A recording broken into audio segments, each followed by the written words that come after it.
babaguhin mo kapag yung taong sanay ka ng kasama, bigla na lang nawala? Bakit kaya ganun ang buhay, ano? Lahat ng magagandang bagay sa mundo ay katapusan.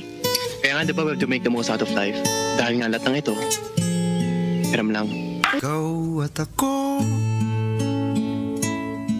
pinagtagpo, nag-usap ang ating puso, nagkasundong magsama habang